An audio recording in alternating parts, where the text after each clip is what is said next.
పిల్లవాడిని చదువుకోరా అంటే టార్చర్లా ఫీల్ అవుతాడు. కొంతమంది ఎదిగిన పిల్లలు ఉంటారు, ఎదిగిన పిల్లలు తాడి చెట్టులాగా ఉంటాడు. కాలేజీకి పోరా అంటే పోతాంలే, పోరా పోతాం అన్నాగా ఏంది అంటాడు. ఎవడి భవిష్యత్తు కోసం అండి? అమ్మ ఎల్లు తల్లి చదువురా, బాగా చదువు. నాకు అసలు చదువు బుద్ధి కావట్లే, అసలు నేను అసలు నస దెబ్బకి చదవాకు. ఎవరు పోతారు రేపు? నువ్వు పెద్ద మొనగాడివై మొనగైతే ఉద్ధరించి సచ్చేదేమో తర్వాత సంగతి, నువ్వు పోతావు అంటారు కదా పెద్దోళ్ళు. ఇప్పుడు నువ్వు స్కూల్కి వెళ్ళన్నా కాలేజీకి వెళ్ళన్నా ఇదిగో ఖాళీగా ఉండవాకు, ఈ టైం వేస్ట్ చేయవాకు, ఇదిగో ఇది చెయ్యి అది చెయ్యి అని ఏ నస చెప్పినా ఎందుకు చెబుతున్నారో ఎదిగినోడికి అర్థమైద్ది, కానీ పిల్లోడికి ఏం అర్థమైద్దండి? ఒక్కొక్కడు చూస్తే కాటాకేమో 90 కేజీలు తేల్తాడు, స్తోత్రం, ఎత్తుకేమో 6 అడుగులు తేల్తాడు, బ్రెయిన్ మాత్రం పిల్లోడు. వాడికి ఏం చెప్పినా సరే వాడికి తెలియదు, మనం చెప్పినా వినడం. కొంతమంది కొద్దిగానే ఉంటారు కానీ బ్రెయిన్ ఎదుగుదల బాగుంటుంది. చెప్పించుకోడిక ముందుగానే వెళ్తాడు.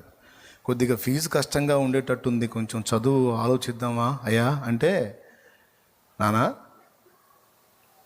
నువ్వు కట్టొద్దులే నాన్న, ఇబ్బంది పడవాకు, పార్ట్ టైం ఏదైనా చేసుకుంటా నేను స్టడీ కంటిన్యూ చేస్తాను నాన్న, ఎందుకంటే ఇది నా ఫ్యూచర్ బాగుంటుంది నాన్న. అర్థమైందా? ఎదిగినోడు ఆలోచన ఎట్టుంటుంది, ఆగురా అన్న ఆగుడు, పిల్లోడు పోరా అన్న వాడు. పైగా తండ్రి తిట్టాడు అనుకో, తండ్రినో శత్రువులా చూస్తాడు. తల్లి తిట్టింది అనుకో, తల్లినో శత్రువులా చూస్తాడు. సారు దన్నాడు అనుకో, ఈయన నన్ను దన్నాడు నేను కూడా దన్నాలి వీడిని, ఒరే దరిద్రుడా నీ భవిష్యత్తు కోసం దన్నాడు, నువ్వేం శత్రువు ఆయనకి అన్న మనం చెప్పినా వినడో, అందరి మంది నన్ను కొట్టాడు నేను దన్నాల్సిందే అంటాడు. అంటే తనకు మేలు కలిగించేవన్నీ కీడుగా భావిస్తాడు పిల్లోడు. పెద్దోడు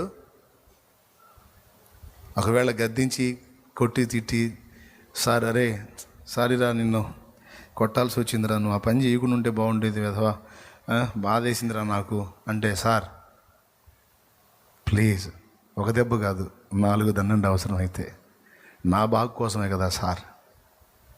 ఎందుకు సార్ ఫీల్ అవుతారు? మీరు గద్దించాలి సార్, నన్ను మీరు కొట్టాలి, మీరు అరవాలి.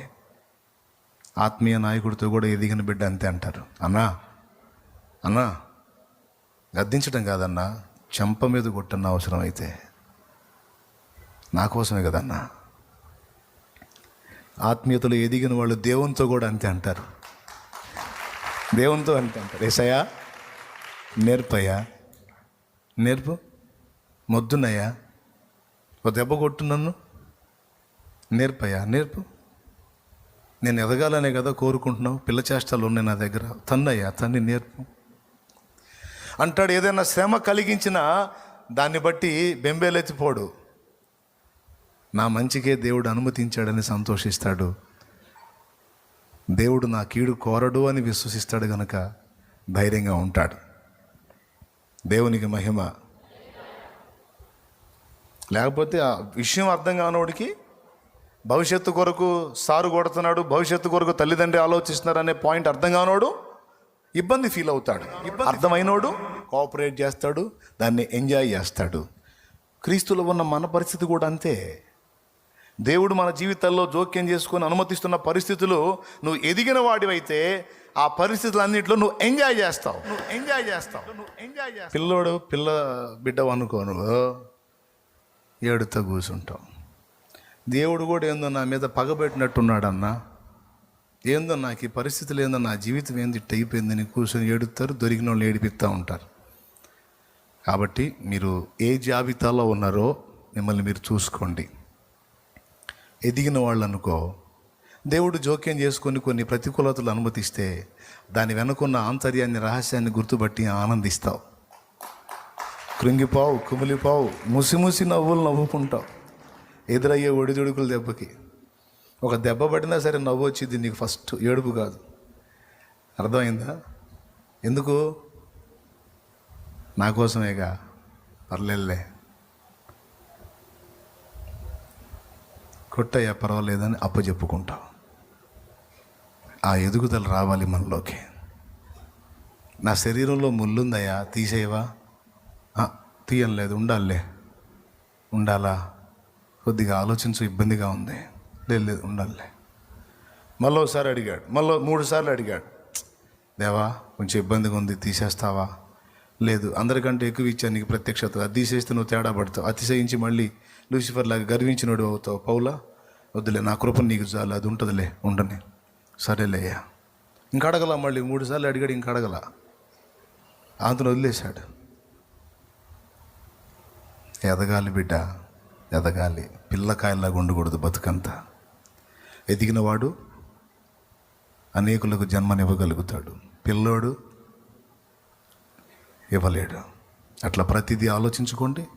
మీరు ఏ మెట్లో ఉన్నారో చూసుకోండి, ఎదుగుదలలోకి అడుగులు వేయండి. కృప మనందరికీ తోడై ఉండునుగాక. ఈ వాక్యం దేవుడు మన హృదయాల్లో స్థిరపరచుగాక. పైకి లేచి నిలబడి చివరి ఆశీర్వాదంతో ముగించుకుందాం.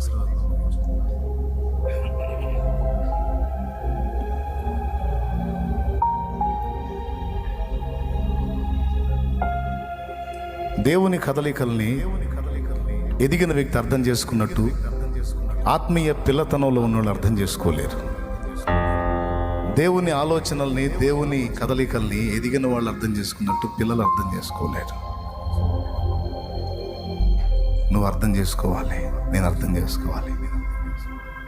హల్లెలూయా, హల్లెలూయా. ఇంకొకటి చెప్పనా,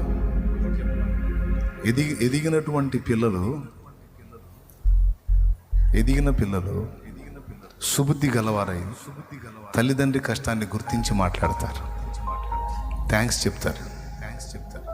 పక్క పిల్లలు తల్లిదండ్రుల దగ్గర నుంచి అన్నీ పొందుకుంటారు, కానీ థ్యాంక్స్ చెప్పరు. చెప్పమని మనం నేర్పితే చెబుతారు, వాళ్ళకి తెలియదు. ఎదిగిన పిల్లలు, ఆ ఎదుగుదలలో గొప్పతనం అదే. బుద్ధి కలిగిన పిల్లలు, కొంతమంది బుద్ధి లేని వాళ్ళు ఉంటారులేండి. తల్లిదండ్రి నానా బాధలు పడి వీళ్ళకి రెక్కలు తెస్తే, నానా మా కోసం ఇంత త్యాగం చేసావు, థ్యాంక్స్ నాన్న అని పొర్రపాటును కూడా అనరు. అమ్మ మా కోసం చాలా కష్టపడ్డావే అమ్మ అని అమ్మను ఒక్కసారి మెచ్చుకోరు. ఏదో వీళ్ళకి ఏం కిరీటం కింద పడిద్దో నాకు అర్థం కాదు. ఏం బతుకులు, ఏమో దరిద్ర బతుకులు. మిమ్మల్ని కాదండి, మిమ్మల్ని అస్సలు కాదు. ఆ కృతజ్ఞత చెప్పే బుద్ధి లేని వాళ్ళు అంటున్నాను నేను. ఏమైంది అమ్మా, నా కోసం చాలా కష్టపడ్డామమ్మా, కాస్త రెస్ట్ తీసుకోమా, నేను చేస్తాను. నాన్న నా కోసం చాలా కష్టపడ్డాను నాన్న, తప్పకుండా నాన్న నేను ఏదో దానిలో నిలదొక్కుతాను నాన్న, నీకు సపోర్ట్ వస్తాను నాన్న. సరే, నువ్వు సాధించిన తర్వాత అయినా బెడ్ మీద కూర్చున్న తండ్రి దగ్గరికి వెళ్ళి ఒక్కసారి, నాన్న నా కోసం చాలా కష్టపడ్డావను, జీవితాంతం మోసిన బరువంతా నువ్వు అన్న ఆ మాటతో మొత్తం దిగిపోయి కంటతడి పెడతాడు మీ నాన్న. అమ్మా నాన్నే కాదు, ఎందుకు అమ్మా నాన్నను పోల్చి చెప్తున్నానంటే, ఎదిగిన కొడుకు ఆయనను గుర్తుపడతాడు,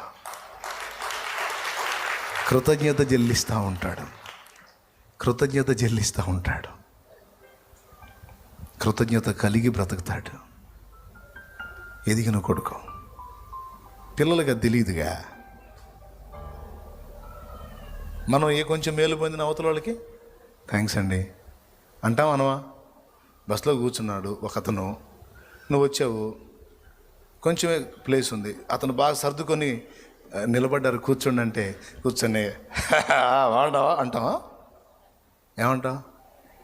థ్యాంక్స్ అండి, పాపం మీరు ఇబ్బంది పడుతున్నట్టున్నారు. లేదు పర్లేదు అంటే, చాలా థ్యాంక్స్ అండి, నిజంగా మీరు చాలా ఇబ్బంది పడుతున్నారు ప్లేస్. ఏ కొంచెం మేలు పొందినా. ఎండలో వెళ్తున్నావు, బ్రదర్ నీళ్ళు తాగుతారా? నిజంగా చాలా దప్పిక అవుతుందండి, చాలా థ్యాంక్స్ అండి, నాకు నీళ్ళు ఇచ్చి. పిల్లలు చెబుతారా అంకుల్ థ్యాంక్ యూ అంటారా? అనరు.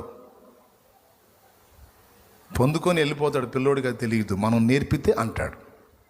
దేవునికి మహిమ. ఎదిగిన బిడ్డ తల్లిదండ్రిని గుర్తించి మాట్లాడినట్టు దేవుణ్ణి గుర్తిస్తాడు. అయ్యా ఏం చేయాలయ్యా నువ్వు నాకు? ఇంకేం చేయాలి? ప్రాణమే దారపోసావు కదా, ప్రాణమే నిలువున పెట్టేశావు కదయ్యా, ఇంకేం చేయాలి? ఏది ఇవ్వలేదని అనాలి నిన్ను? డబ్బు ఇవ్వలేదు అనమంటావా? ఐశ్వర్యం ఇవ్వలేదు అనమంటావా? ఘనత ఇవ్వలేదు ఏందయ్యా అనమంటావా? ఏది ఉన్నా లేకపోయినా ప్రాణం కంటే ఎక్కువ ప్రేమించిన నువ్వు ఉన్నావు. నీ ప్రాణమే నా కోసం నిలువున్న ధారపోసావు. అందుకు స్తోత్రం అయ్యా. ఇంకేం ఉన్నా లేకపోయినా నువ్వు దేవుడు చేసిన కార్యాలనైనా గుర్తించి మాట్లాడాలండి. మనుషులు చేసిన కార్యాలనైనా గుర్తించి మాట్లాడాలి. ఎంత తృప్తి ఉంటుందో నీకు తెలియదు. స్తోత్రం. నీ కష్టాన్ని గుర్తిస్తే నీకు ఎలా ఉంటుంది? ఎవరైనా బరువు అనిపిస్తుంది కదే. జన్మనిచ్చిన తల్లిదండ్రులైనా మన కోసం కష్టపడ్డ వారు ఎవరినైనా గుర్తించి మాట్లాడాలి. ఆ బుద్ధి మంచిది, అది ఎదిగినోడి మైండ్. రైట్. ఇంకా మిమ్మల్ని ఇబ్బంది పెట్టను. ఇబ్బంది పెట్టానా? ఇబ్బంది అయినా కాకపోయినా చేయగలిగింది ఏం లేదు. మాట్లాడేశా.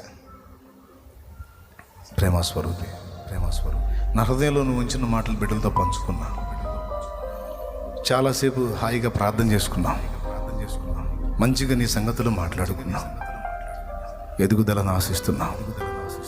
పరిపూర్ణత వైపు అడుగులు వేసి చిన్నపిల్లల్లాగా కొన్ని విషయాల్లో ఉండాలని, కొన్ని విషయాల్లో ఉండకూడదని, కొన్ని విషయాల్లో ఎదిగిన పెద్దల్లా ఉండాలని, కొన్ని విషయాల్లో పసిబిడ్డల్లా ఉండాలని అద్భుతమైన పాఠాలు నేర్చుకున్నాం. చూపులకు ఇవి చిన్నవిగా అనిపించవచ్చు మా మనసులకు, కానీ చాలా విలువైనవి, శ్రేష్టమైనవి దేవా. జీవితకాలానికి అవసరమైన విషయాలు తండ్రి మా హృదయాల్లో స్థిరపరిచి వాటిని అనుసరించి మేము జాగ్రత్త పడటానికి సహాయం చేయమని, ఇక్కడున్న చిన్నలు, పెద్దలు, వృద్ధులు, స్త్రీలు, పురుషులు, యవనులు, స్త్రీలు అందరినీ కూడా నీ చేతికి అప్పగిస్తాం. పసిపిల్లలతో సహా దీవించమని యేసు నామములో ప్రార్థిస్తున్నాం తండ్రి. మన తండ్రి అయిన దేవుని ప్రేమ, ఆయన ప్రియ కుమారుడు, మనందరి ప్రాణప్రియుడైన యేసయ్య శాశ్వత నిత్య కృప, పరిశుద్ధాత్మతోడి మనోహర దివ్య సహవాసం, సమాధానం సమకూడిన మనకు సకల పరిశుద్ధులకు, సార్వత్రిక సంఘమంతటికి లైవ్ ద్వారా వీక్షిస్తున్న బిడ్డలు కూడా తోడై నడిపించును గాక. ప్రవేశ రక్తమునకు ప్రవేశ నామమునకు సంపూర్ణ విజయం కలుగును గాక. ఆమేన్. హల్లెలూయా.